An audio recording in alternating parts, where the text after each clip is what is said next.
Sky Satellite Network. This is Sky News.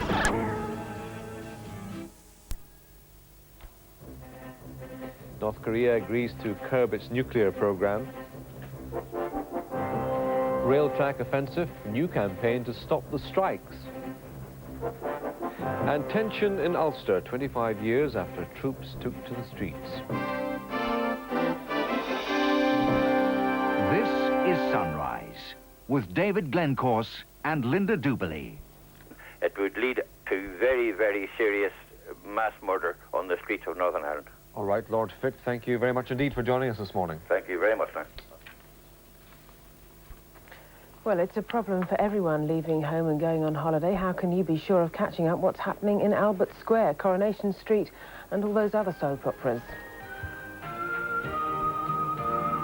Aficionados of television soap operas take some respite from having a video recorder, but when they're away, can they be sure to catch up on every episode every day, or even all 6 shows?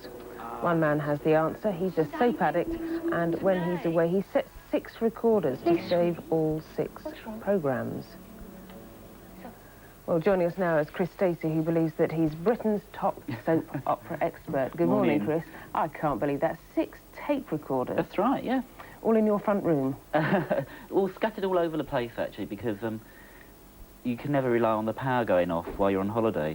Oh, dear. So you could be at home and the power goes off and you've lost all the soap. So I've got some at my mother's. Oh, goodness. She lives in a different area. So. Would it be such a disaster? No, not with the omnibus editions now, because so many of them have got omnibus editions. And UK Gold are repeating quite a lot of the old soaps as well, so you can catch up eventually with them. So why is it all so important to you, then?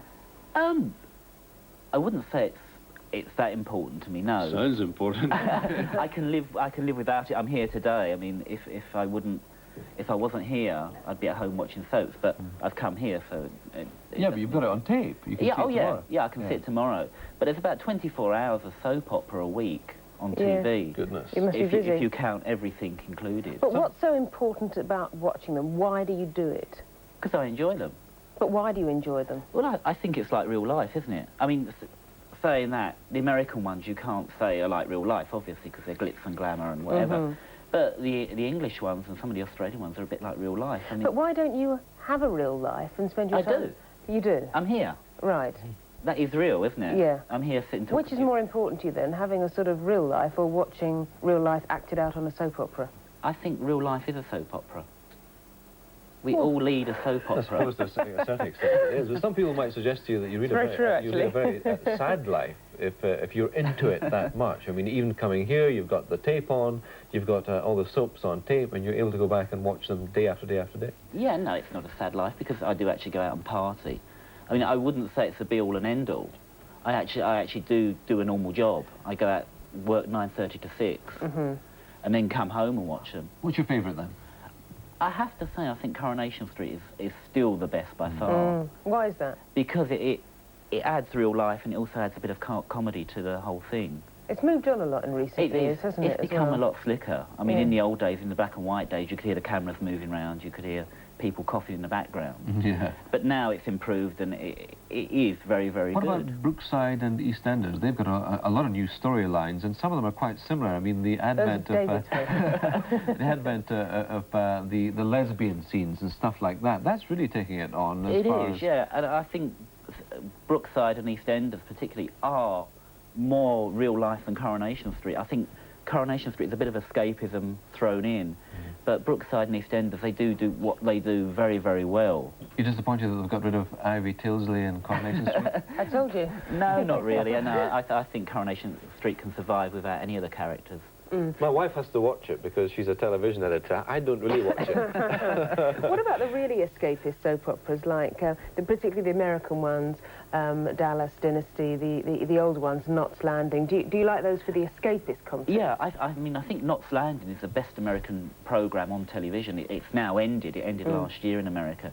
It's still shown here.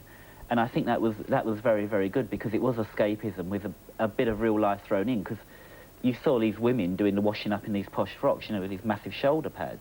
Yeah. Whereas in Dallas and Dynasty, no one washed up, no one went to the toilet, no one had a bath, basically. Is the likes of NYPD Blue, is that considered a soap, or is that out with the kind of... No, is that a kind of, a cop show, really, isn't it? I think that's the best programme on television. Okay. Phil's not too bad either.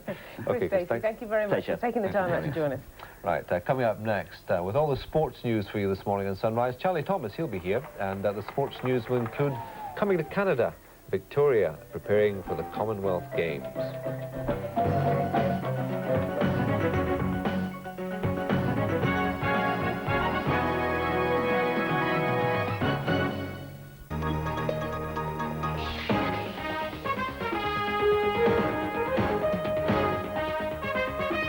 From the Sky Satellite Network, this is Sky News.